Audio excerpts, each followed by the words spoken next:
Well, I'm back. Welcome to Ice Age TV with the attitude. I'm back now. Downloading, uploading these videos takes a lot of time. So I'm out of time, so I don't even know if you'll see the first video I made this morning because of I just don't have time to sit around and wait for this stuff to all download, upload, whatever. So back on the road again, back on the morning conversations of me being aggravated. Probably because I have to go to damn drive around. You have no idea how many years I have lived on the weekends behind the wheel of a car for my business. You just have no idea. And I'm at the age where I don't want to do it anymore. And I could call Brian in. He would come in, but it just isn't worth it. And I'm sure some people would be like, well, why don't you have a third person? Well, I did. It was my kid. Well, then somebody would be like, well, why don't you just replace with somebody else? It's not feasible. It doesn't really work. There's not enough work for 3 people in my business consistently. Sure, if I leave town, debatable, but when I leave town, it's more about who knows how to do what. All right, so what am I doing here? Trying to get out my driveway. The morning hack, everybody. It's so funny right now when I let the dogs in and out. I have to like make sure it's like somebody's missing. It's because having Prince, it was like the 8th dog, so now being down 7 dogs, it seems so much lighter. And I'm sure some people would be like, with 7 dogs, it seems lighter. Oh yeah, if Gypsy would have gone with Prince, it'd even been really light.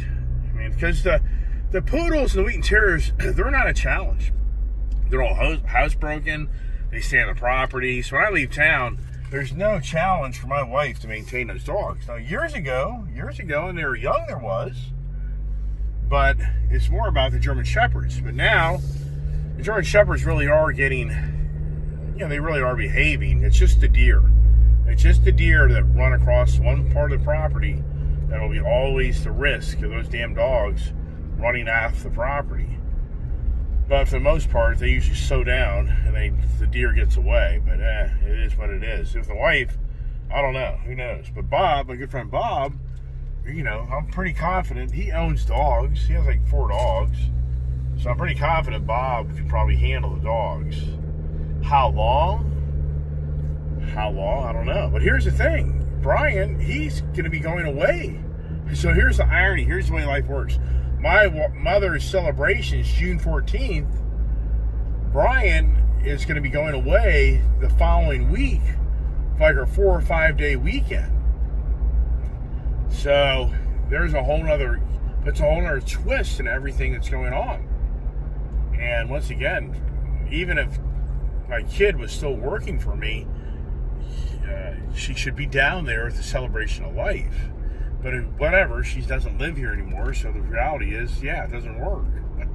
So the whole point of the conversation right now is, I'm the guy working on Saturday because I'm not going to call in. If there was a lot of things going on, I would call him on. But for me, it's just whatever, suck it up, buttercup.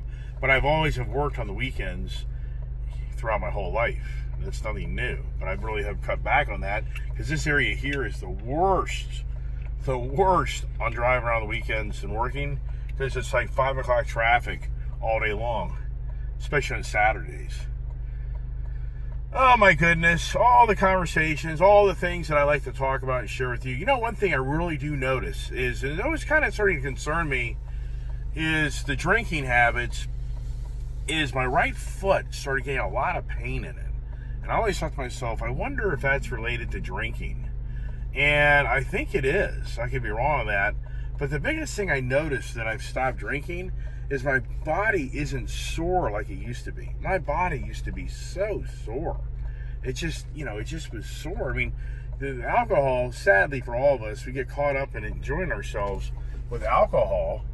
And we do. I mean, we enjoy going to events, socializing, and we look to alcohol to just get rid of the stress and to just have your mind kind of, it's a drug basically, so it controls your body. I've had a whole morning conversation about medicine and drugs on my channel if anybody's interested in looking for that conversation of what the difference of a drug and a medicine is. A drug controls you, a medicine heals you. And so, wow, this is so cool. It really has cleaned up that place, even though it doesn't look that great. Whoever lived there before, it was terrible. Have you ever seen those houses around your neighborhood where somebody owns it forever and they just let it go to hell? They don't give a crap. I'm sure there's people that know that. No HOA there. And there's the big Vanish Brewery where everybody goes there today, this weekend, to drink beer all day and eat pizza and do their thing. So anyways, the reason I'm bringing up the drinking is because of just how better my body feels. And you're not as lethargic, not as tired. But, at the same time, we're just, us humans, we're just not the smartest of the bunch because we want to have that mind-altering experience by getting, basically high. And, the running joke is the guy can do a blunt and get up tomorrow morning and go to work. The next guy can drink a 12-pack and can't get out of bed. So there's a huge different mindset of the alcoholics versus the weed. The people that smoke weed, in some ways, probably do less harm to a degree than they do the heavy drinkers. But at the same time, what they claim is people that do weed at a very young age and continue to do weed through their adult life, they're killing off their brain cells, and they don't have the thinking capability, and they lose that. But I mean, who knows? I'm not the expert. You just read this stuff. Everything you read, do you believe it? That's the challenge. You believe everything that you read. So here's what's really interesting. It cracks me up because I'm in the oil industry, and right now the oil industry is getting hammered. People don't realize this. Everybody wants dirt cheap fuel. Well, with dirt cheap fuel, it's like you being in business and everybody wants you to sell everything for little to no profits. How exciting can you be? I talk about that on my channel all the time. It's like it's so challenging being a social media guy that dedicates every day of his life bringing content to social media, but the return and the dollar value is minuscule to nothing. Well, the same thing goes for the oil industry. How exciting can they be when the barrel of oil continues to go down and the cheaper gas continues to come to us? For the oil industry, they're losing the excitement because of the change of focus of all the electric green agenda, which in so many ways you think that it was deliberate, that the oil prices were raised to entice you to want to buy an electric vehicle, to entice you to be more energy efficient on your home and how much gas you use, natural gas, oil, heat, and it's all green agenda driven to make things very expensive where you're going to be more frugal. Well, now that Trump's in office, he wants to drill, baby, drill. But I'm reading articles now of many oil companies, they don't want to drill, baby, drill because there's no money in the oil market right now. What they're saying is the $62 barrel oil 10 years later is equivalent to $45 barrel oil. $45 barrel oil, there's no money really of any great sums being made to justify the oil companies putting more into their industry to pump more oil. And they're actually talking about on the shale side, they're going to decrease throughout 2025. They're going to start decreasing the shale production, and they're actually going to be, we're going to be 13.1 million barrels less by the end of 2025 because there just isn't the market there to justify them continue to produce too much oil. And once again, the renewables, the slow evolution of us becoming more energy efficient, that may be having an impact on the oil industry as well. China's full-blown selling electric cars. China sold like 11 million cars last year. The electric vehicle movement's still happening. It's not at any great pace, but it's not per se going away. They sold 300,000 EVs first quarter domestically here in our country. They don't know if that's being driven more about people getting worried about the federal tax reduction of $3,000, $3,500 to $7,500 is driving that people are worried they're going to lose that tax incentive. But from my understanding, it's going through the end of this year. So there's no need to run out and buy an electric vehicle today because the tax incentive, I don't think, is being erased till the end of this year. And at the last second, they could maybe, if the automotive industry is saying they really need to dump EV vehicles, they'd probably give it another 6 months or a year next year if the market doesn't really move a lot of electric vehicles. So I think there's a lot of variables there on how it plays out. So at 300,000 cars over 4 quarters, that's 1.2 million cars. So it's pretty much on pace for last year. Was like the most domestic sold electric vehicles in 1 year, like over 1 million electric vehicles. So the whole point of this conversation is the oil industry is not happy because they're not making monies. They were making more money under Joe Biden. And that's just the irony to life, that you would think under Joe Biden's presidency, administration, you'd think the oil companies would have been sucking wind because of all the anti-fossil fuel, blah, blah, blah, blah, blah, blah, blah. Well, it's actually the opposite happened. The opposite happened. We had the most expensive fuel in modern times, and once again was the narrative to try to push the green agenda narrative more than ever. I know the Ukraine-Russia war on the back end was, playing to that tune because so many people thought that sanctions on Russia would have worldwide oil, consequences of what would be in the market to buy and blah, blah, blah. So, and in the gas station industry, falling gas prices are your worst for you as a gas station owner. Because what you don't realize is if you and I own a gas station and we buy 8,000 gallons of gasoline today for, say, $3 a gallon, and then we mark it up to $3.10, there isn't a lot of margin on gas stations. Maybe $3.10, $3.20, 10 cent, 20 cent margin, maybe. There's too many gas stations that compete with each other, so it's very challenging. Whole point is, if you and I buy 8,000 gallons of fuel and the barrel of oil continues to fall, and the market continues to fall, and the other guys up the street are pumping more gas than you are, and the next load of fuel they buy is $2.75 a gallon, well then we got a 25-cent challenge. Because we may still have $3 fuel, we still may have 4,000 or 5,000 gallons of fuel in the ground that we haven't sold, and now the guys up the street have discounted their gas 25 cents because they got rid of their 8,000 gallons of fuel. So now you and I got to bite the bullet just to get that expensive fuel out of the ground, and we got to match their price just to get it out. So for gas stations, a falling oil market is not to your advantage. The rising market is your advantage, because if we buy 8,000 gallons of fuel today at $3 and the market jumps at 25 cents between now and the next few days, then we're loving life, because now we're making 25 cents more a gallon off of that fuel we just bought. So at the end of the day, you could say that at the end of the year, it bounces back and forth and it just evens itself out. It depends. If we have a continued downfall of gas prices, just a little bit here and there throughout the rest of the year, the gas station guys are, much more squeezed on their gas margins. So once again, under the Trump administration, the oil industry is not per se excited, because they're seeing how the cheap fuel is here and there's no incentive to drill for more cheap oil. As we get up the road here on the Colorado Bison, and I talk to you as the day, it's 9:22, I'll get to my location, so I'll get back home probably by, I'm going to say 11:30, and then we got to head out at like 12:30.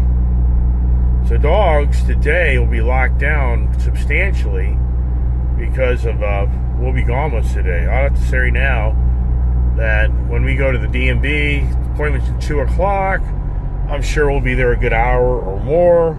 Time we get home, it'll be at least 4 or 5 o'clock. So the dogs, for the most part, are locked up all day today in that barn.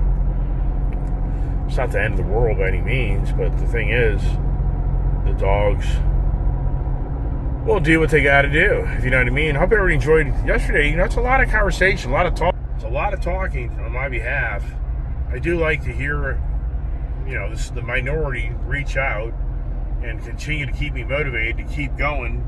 Because if I wasn't hearing a lot of those type of comments, I'd just be thinking, I'm just talking to my phone and not much more. Now, once again, I know I don't get the big hits as far as tons of reviews, but I think it's neat that there's definitely long-term subscribers that enjoy my channel because they relate with all the stories. And that's the thing. If you're a long-term subscriber, you can relate with the stories of what I'm talking about, who I'm talking about, and what I've gone through and what I'm going through still on my channel. 5 years later of the total difference of the entertainment that's turned to me just really having lengthy talking conversations and not entertaining you by having to go buy something. So that's a good thing to keep the channel going. I think the Boston Celtics were eliminated last night. Not that I really care, but they were, I thought, the number one good team last year. I thought they won the championship. I think the New York Knicks kicked their ass. But I think a key player for the Boston Celtics got injured. But I'm not really following the basketball like I used. I just, and that was a big thing for me as a father when I coached Julia. I coached Julia from 3rd grade all the way up through, 10th grade. The junior and her senior year, I think. I don't think the junior year or senior year, I don't think I coached because of COVID. That was 2020. So, if I'm remembering right, maybe I did coach through the 11th grade. I just can't remember. But I coached a good 8 years, if I remember right. But that was a big connection for Julia and I because I had a basketball net in front of the barn. And I used to shoot baskets all the time in front of the barn just to kind of keep me moving. And I should put one back up, really. It would be probably to my advantage to do that. But with all the cars around the area, now it's more of a challenge. If I get through this light right here, of me not hitting one of my cars. Beautiful day. I'm sure a lot of people are, heading down to the boat.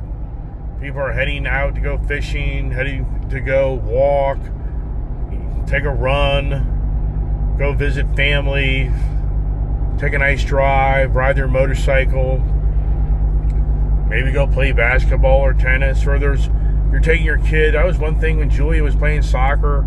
The Saturday would be dedicated as taking her to soccer today, but you had to kind of cut the day out for that. And that's the thing. When you have all these schedules, like today, I'd rather be home power washing that garage, but I can't. There's no way. I don't have time. So now that goes to tomorrow. But if that goes tomorrow, that means this is just another day of me being married to my property to take care of things that I've created upon myself.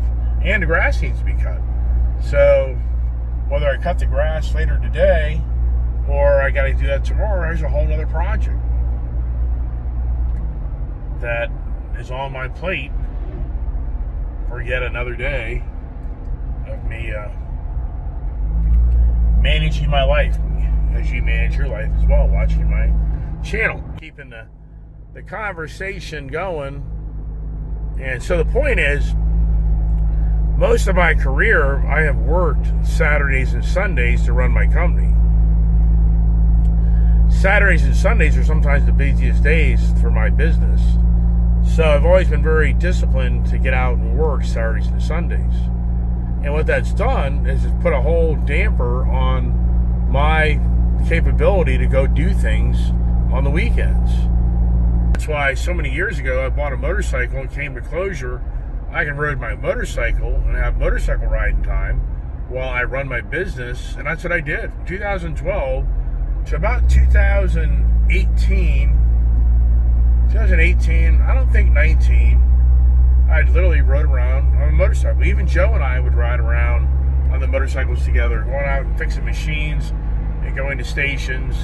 And so I did that for many, many years. But as I've talked about before, it became so much more of a work-related experience, I got burned out.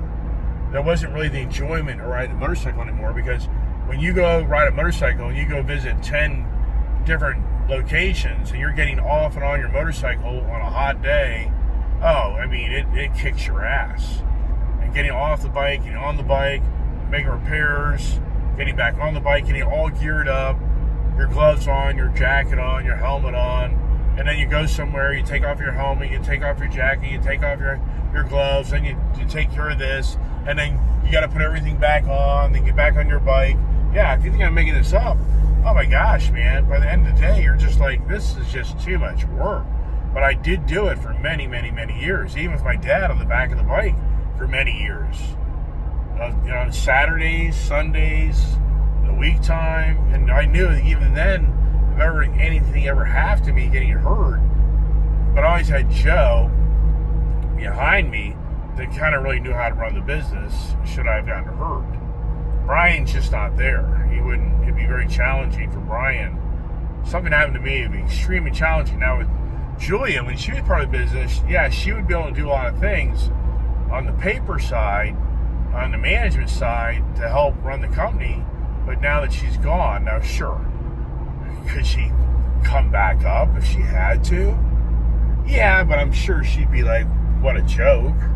I'm sure she'd be disappointed because she then would be separated from her new marriage and having to babysit my business. I just think she'd be like, I don't want to do this. You know, I've moved on, Dad. You're going to have to figure it out on your own. I don't know. Who knows? Hard to say. Things change. There's a Z, which I so tried to buy one of those. Had a done deal. Then the whole deal got yanked out from underneath me. It's all good because I'd be bored of that damn thing by now. But it was more about bringing back memories of me as a kid and my father. That was the first manual driving car I drove, besides my dad's Toyota Deluxe Toyota pickup truck in California. But I was too young to drive it, but I did drive it up and down the street. And that's that Nissan Z. That was more about me just reconnecting, thinking about my father. And it just was really neat to think if I would have bought one of those. Because that's the car I took my driver's test in. And that was really one of my favorite cars when I was younger. You know, so for me, younger, I liked the Datsun product. I was like, the Datsun 280Z is better than a Camaro, better than a Corvette. You know, for me back then, quality-wise, back in 1978, 76 is when we bought the car, but back in the 70s, late 70s, Chevrolet Corvette, you know, all the GM stuff was like, cheap, cheesy. The importers, Toyota, Honda, more Toyota, and Datsun were just kicking the domestic sides. You know, quality was night and day. Now we're up here in Frederick, Maryland, and we're en route to another day of. Now this road here, usually Saturdays are kind of crazy. Here, I think a week ago, major accident, and not here, but way up the road. They have to close down the road for hours on end. That's the danger. Getting on these major roads, man.